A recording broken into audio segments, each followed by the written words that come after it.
Chuck, a team that is currently not delivering, a coach who's currently not delivering, you could say Pep Guardiola in Manchester City, for the first time in his coaching career, has lost 4 matches in a row. He says that they will be back up to their absolute best. But do you believe him? Or do you think, in the famous words of Eric Ten Hag, this is the era coming to an end for Manchester City and Pep Guardiola? Man, if you look around, right? Arteta winless in 4 games, Pep 4 games on the bounce. The man who was fired for such form was right that eras do come to an end, because I look at City and I can't see an ounce of Pep DNA in it. And by that I mean, when he was winning those league titles, there was a standout defender in either Ruben Diaz or Laporte or Stones. And you're like, okay, that guy's the bedrock of the defense, or rather, he's the guy who's on form at that point in time. You look across the line from what they fielded. Vardy's been scoring goals, right? Great goals of late, but apart from what he's supposed to be doing, defending, not really great. Kyle Walker was beaten to a couple of balls. I'm like, what's going on today? Kyle Walker's supposed to be invincible when it comes to tracking back. That's not happening. If you look at how they're playing, look, Haaland scores goals, right? But I think it's not really the City way, because he has to be found with crosses, because he's not part of the build-up. Haaland is just there in the box. He isolates himself so much so that you have to have Kevin De Bruyne there to find out what the pinpoint cross to score.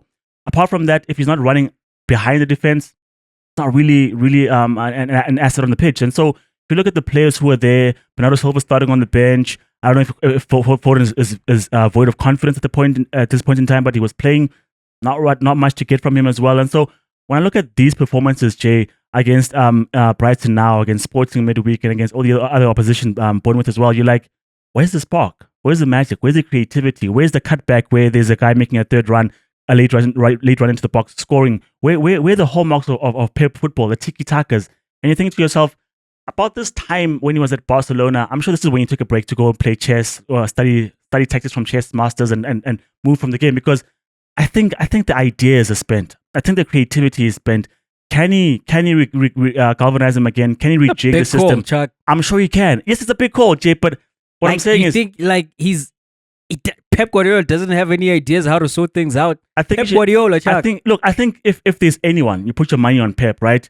But what I'm trying to say is, I don't see anything Pep-like at this point in time. If there were things that were Pep-like and they weren't working, I'd have a bit more hope. But the fact that they've moved so far away from what we know as City, and yes, we know City to be dominant, to score goals, to control games.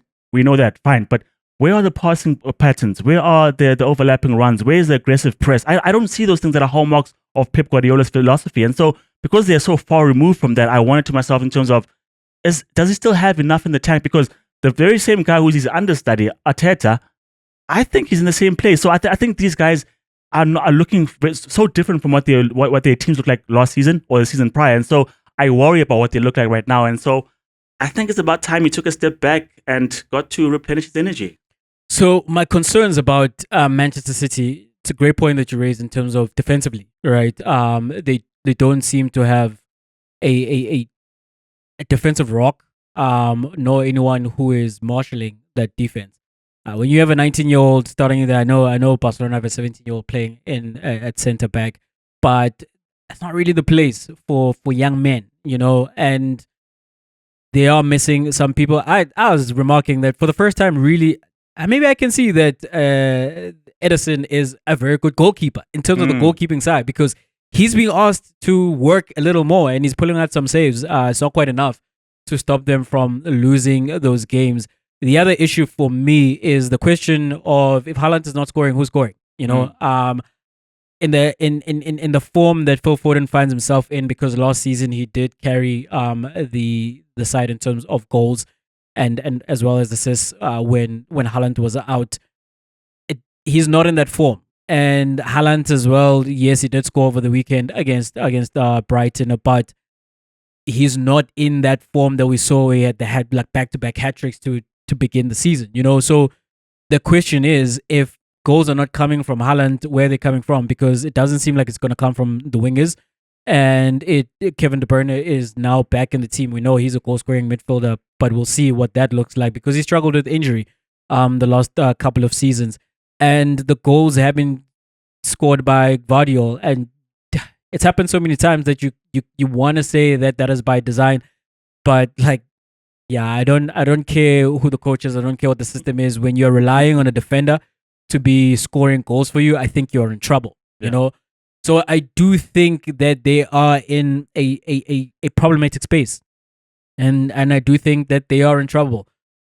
But Chuck, if there's one man in the history of the game that I'd be willing Mm. to not bet against, it's Pep Guardiola. Pep Guardiola is the Even greatest now, manager Jay, of all time. with 4 losses on the bounce, it's never happened to him, Jay. Even now, So do you still last back season, him? right in 2023, they went through a stretch where they won one game in six out of six, and then they went on to win the league for a fourth time in a row, and probably would have won the Champions League as well if they come through against Real Madrid. You tend to feel whoever comes through in that match is the one who wins the Champions League. But if you're talking about the league in itself, they've been here, and yes, they're 5 points behind Liverpool at the moment with just over 30 games to go. So there's still a long way to go in the season. When he says that he believes that they're going to be back, I believe that as well, Chuck, because I feel like we've been down this road so many times in the early parts of the season, especially at this time, like they'd go to Tottenham and they'd lose at Tottenham, and you ask the question, are they quite looking like they have before? And then like March, April, May comes around, and they do what Pep Guardiola's Manchester City do. And in terms of Pep, as I'm saying, that's the greatest mind to ever coach in football. Because what we've seen from Pep, you mentioned that they don't look quite Pep-like. And I'd ask the question, what is that?